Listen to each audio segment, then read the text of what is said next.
Bonjour à tous, j'espère que vous allez bien. Avant toute chose, je vous souhaite une excellente année 2023 et j'espère que vous avez passé de très bonnes fêtes. Je vous retrouve aujourd'hui pour la première vidéo de cette année qui va être, vous l'aurez vu avec le titre, le book haul du retour de France et de mes cadeaux de Noël. Vous allez voir que c'est un book haul absolument gargantuesque. Pourtant, j'avais pas l'impression d'avoir acheté tant que ça, mais il faut constater que j'ai acheté beaucoup de graphiques et également j'ai eu quelques cadeaux livresques à Noël. J'ai également eu des prêts, bref, vous allez voir, c'est un petit peu la catastrophe et on va pas trop traîner pour pas que ça dure non plus 2 heures. Et également, vous l'entendez, je n'ai presque plus de doigts, donc il faut pas trop que je parle si je veux pas être complètement à fun d'ici demain. On va commencer tout de suite avec les romans et ensuite on passera aux graphiques. Alors niveau roman, moi côté achat, je me suis concentrée sur quelques thrillers et un fantastique et j'ai également eu quelques cadeaux. On va commencer avec un des cadeaux, c'est ma maman qui m'a offert pour Noël Luca de Franck Tillier. Ça ne vous étonnera pas, je vous rabâche les oreilles avec Charcot et Nebel. Et c'est ce dernier tome qui me manquait pour être à jour complètement dans la saga, donc le voilà. Elle m'en a fait cadeau pour Noël, sachant que je vais me dépêcher de le lire et comme ça la prochaine fois que je la verrai, je pourrai lui prêter. C'est comme ça qu'on fonctionne avec les Tillier. Mais je suis très contente de l'avoir eu en cadeau et je pense que ça va être une de mes premières lectures de cette année. Dans la catégorie des livres que j'ai achetés, je l'avais repéré en grand format à sa sortie il y a je crois 2 ans, mais j'avais eu des retours un petit peu mitigés et je crois que le grand format était à quelque chose comme 23 ou 24 €, donc je m'étais dit c'est pas grave, ça attendra. Je l'ai vu en poche et je me suis dit du coup que c'était l'occasion d'essayer. Il s'agit du Bureau des affaires occultes de Éric Foissier. Je vous l'ai dit, j'ai eu des retours assez mitigés, mais quelques-uns très positifs et je me dis une petite saga d'enquête surnaturelle avec une touche historique, ça peut être très sympa. Je me souviens pas plus du résumé que ça, mais ça me suffit. C'est un roman qui est court, donc je me dis que ça le fera parce que je suis encore et toujours en panne de lecture. Vous verrez dans mon prochain update livresque que vraiment, surtout le mois de décembre, vu qu'on était en France, ça a été un petit peu le calme plat niveau lecture. Mais bon, c'est pas très grave. C'est aussi pour ça que j'ai fait le stock principalement en thriller et en graphique, parce que c'est ça qui me donne réellement envie de lire, surtout en ce moment. Ensuite, on enchaîne sur 2 romans que je vous présente ensemble. L'un, elle m'a été prêté par ma maman et l'autre, j'ai dû l'acheter parce qu'elle l'avait déjà lu, mais en empreinte bibliothèque, donc elle ne pouvait pas me le prêter, elle ne l'avait plus. Je vous présente donc 2 romans de Nicolas Beuglet. Nous avons Le Cri et Complot, je ne sais plus lequel est en premier, Le Cri je crois. On est sur le début de la saga dédiée à Sarah Geringen. C'est comme ça qu'elle s'appelle ? Oui, c'est ça, Sarah Geringen. En fait, moi, j'ai commencé les Beuglet par sa deuxième saga, celle qui est dédiée à Grace Campbell, sauf que la fin du 2e tome de Grace Campbell montre un croisement qui va arriver avec Sarah Geringen, et donc je me suis dit qu'il fallait que je me mette à jour avec la première saga avant d'enchaîner sur leur tome commun. Voici donc les 2 premiers tomes de la trilogie dédiée à Sarah Geringen. Ça va m'occuper un petit moment, parce que ce sont quand même des jolis pavés, et ça me fait sourire parce que j'ai commencé 2021 et 2022 avec un Nicolas Beuglet et je pense que 2023 ne fera pas exception. Je vais terminer ma lecture en cours qui est une énième relecture du Hobbit parce que oui, même si je suis en panne de lecture, je ne fais pas descendre ma pile à lire, je relis des classiques. Mais donc voilà, en tout cas ma première nouveauté de 2023, ça sera probablement un Nicolas Beuglet. Ensuite, mon seul achat, il me semble, de roman de fantasy, c'est ce très beau, que dis-je, ce magnifique Parfum de l'impératrice, écrit par Leslie Tanguy, le tome 1, L'Archipel. On est sur un très beau hardback édité chez Gulfstream, vous le voyez, il est magnifique, il brille de partout. Il est au Plib de cette année, je ne me souviens absolument pas du résumé, mais c'est pas grave. La couverture m'a vraiment fait de l'œil et je sais que les quelques mots que j'en avais entendus m'avaient vraiment fait envie. Je l'ai acheté dans la très jolie librairie, si je retrouve le marque-page, du Légendarium à Arras. C'est une librairie dédiée principalement à la SFFF. Si vous avez l'occasion d'y passer, je vous la recommande énormément. C'est une librairie qui est assez petite, mais qui a vraiment beaucoup de choix. Et j'ai été très contente également de pouvoir échanger un petit peu avec le libraire. Donc voilà, un très joli roman. C'est un peu l'exception fantasy de mes achats romans de cette année, mais il me faisait réellement très envie. Ensuite, la belle-mère de mon chéri a eu la gentillesse de me donner 3 livres qu'elle avait lus et adorés. adoré. Le premier, c'est L'Anomalie de Hervé Letellier. Elle ne se souvenait plus du résumé, elle se souvenait juste qu'elle avait vraiment beaucoup aimé et en lisant le résumé très rapidement, je me suis dit que ça pourrait être sympa. Pour tout vous dire, je ne m'en souviens déjà plus, c'est pas grave, je sais juste que ça pourrait me sortir de ma zone de confort. Il est pas très long et pourquoi pas tenter l'expérience. Et ensuite, un peu plus à l'intérieur de ma zone de confort, elle m'a donc donné La Vallée de Bernard Minier et L'Illusion de Maxime Chatham. Ce sont deux thrillers, ce ne sont pas mes auteurs préférés en thriller, mais pour l'instant j'ai aimé ce qu'ils ont écrit tous les deux.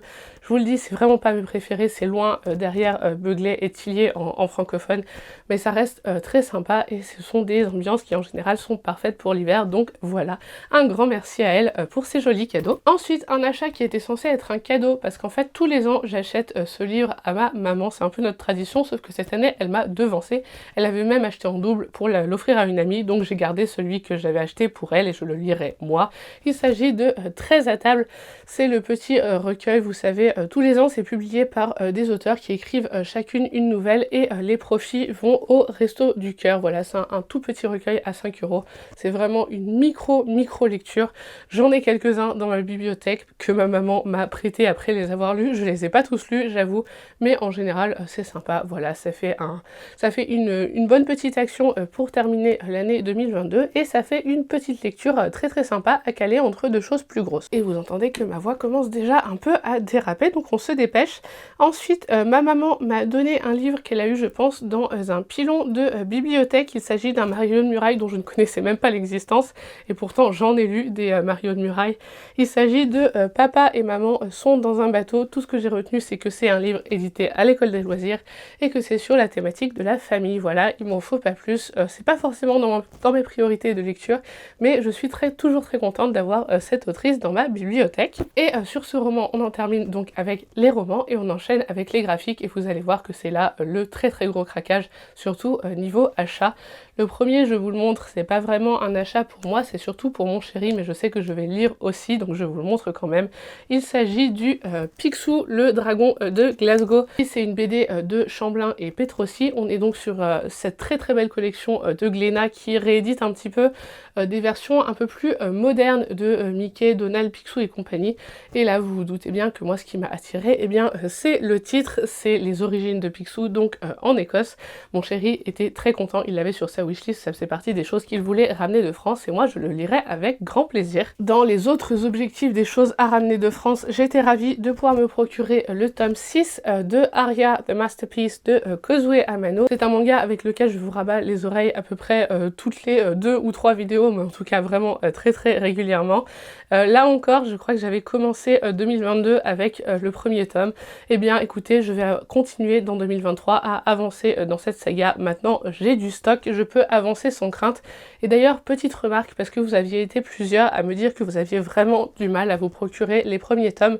En discutant avec le libraire au moment d'acheter celui-là, il m'a dit que les tomes 1, 2, 3, 4, je crois, viennent d'être réédités il y a quelques semaines, donc normalement vous devriez pouvoir vous les procurer sans trop de problèmes. Ensuite, deux BD que je vous présente ensemble, j'étais ravie de les trouver parce que j'avais oublié qu'ils me les faisaient, c'est complètement stupide, mais quand je les ai vus, j'ai poussé un petit cri dans la librairie.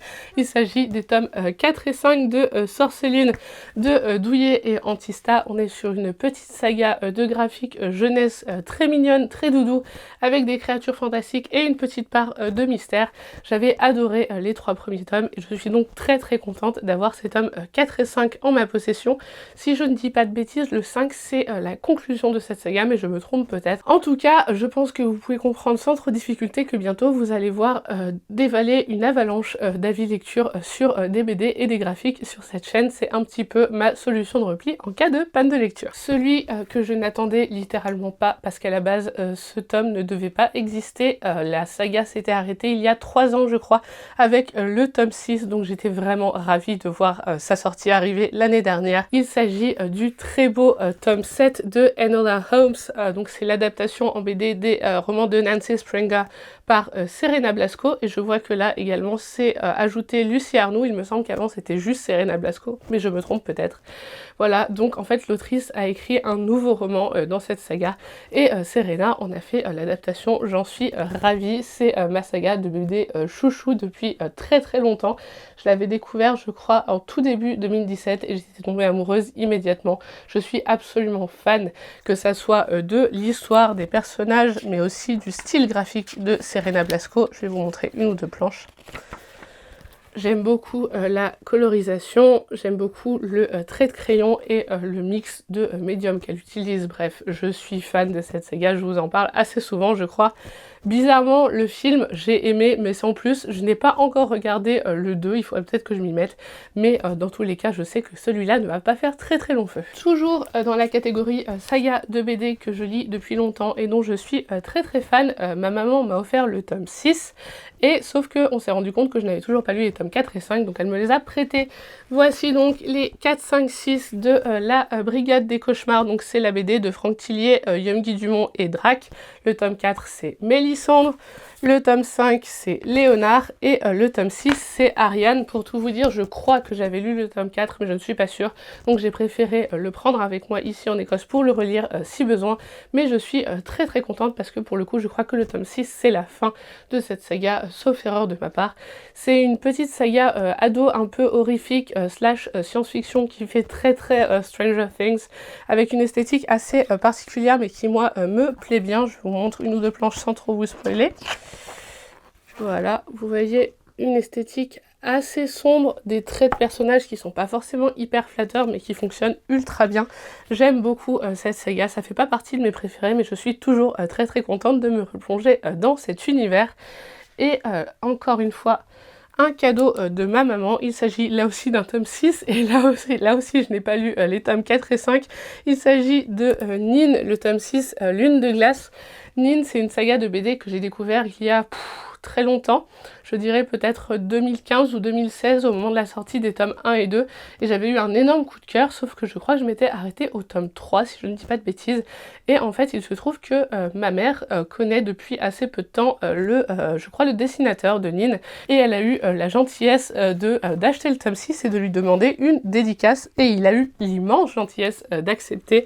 Donc vous voyez que ce tome 6 est dédicacé, il est très très beau, j'adore cette histoire, j'adore le style graphique de cette saga, je suis vraiment fan. Donc bon, bah je vous le dis, il me manque les tomes 4 et 5, il se trouve que ma mère ne les avait pas parce que c'est moi qui ai les Nin chez moi, donc je vais essayer de me les procurer peut-être en occasion ou alors sur l'Ireka, je devrais arriver à les trouver. Mais en tout cas, je suis très contente de pouvoir reprendre cette saga qui m'avait tellement plu à l'époque et de retrouver ces personnages que j'aime vraiment beaucoup beaucoup. Une BD, pour le coup là, c'est moi qui l'ai achetée et qui l'ai prêtée à ma maman et elle s'est dépêchée de la lire pour que je puisse repartir avec parce que elle est fan de cette saga, vraiment vraiment fan. Moi, dans les romans, je n'ai lu que le tome 1, mais j'avais beaucoup aimé, il faut juste que je rattrape mon retard. Il s'agit du Paris des merveilles, donc l'adaptation des romans de Pierre Pével, bien évidemment, par lui-même. Et Willem, voilà, on est sur une saga de BD, je crois que ça va être 2 BD pour un roman, je crois, quelque chose comme ça. Oui, vous voyez, les enchantements d'Ambremer 1 sur 2, donc le premier tome va être en 2 BD. Je n'ai pas encore du tout feuilleté la BD. Je sais juste que ma maman a beaucoup aimé le style et qu'elle a dit que ça reflétait bien l'ambiance des romans. Je vous montre hop, une planche comme ça. Pour tout vous dire, il faudrait vraiment que je relise même le premier tome en roman parce que j'en ai plus beaucoup de souvenirs. J'ai les grandes lignes et grosso modo les personnages, mais alors les enjeux, etc., j'ai tout perdu. J'ai l'intégrale éditée par Barjon l'année dernière, vous savez, dans les intégrales à 10 €. Je l'ai depuis l'année dernière parce que ma maman l'avait acheté. Donc du coup, je l'ai dans ma bibliothèque. Il serait peut-être temps que je relise le tome 1 pour enfin enchaîner sur les tomes 2 et 3 et pouvoir donc me faire cette BD qui a l'air, ma foi, très très sympa. Et enfin, dernière acquisition et non des moindres, j'ai eu un énorme coup de cœur en le voyant là aussi dans les rayons du Légendarium à Arras. Il est très grand, je ne sais pas si ça va rentrer dans le cadre et en plus je commence vraiment à perdre ma voix donc on se dépêche de terminer. Il s'agit des sorcières, donc dans la collection L'Encyclopédie du Merveilleux, publiée par Cécile Roumiguière et illustrée par Benjamin Lacombe. C'est édité chez Albin Michel Jeunesse. Vous voyez, c'est un très très grand format, je dirais un A3 à peu près, peut-être un petit peu moins, mais en tout cas très beau, un hardback. Il est absolument magnifique. Je vous montre une ou deux feuilles sans trop vous en dévoiler bien sûr. Je n'ai même pas pris le temps de réellement le regarder, mais en tout cas, il est vraiment canon. Donc en fait, vous avez à chaque fois une sorcière de la littérature ou de la mythologie, avec une très très belle illustration, plus l'histoire de sa vie, comme ça.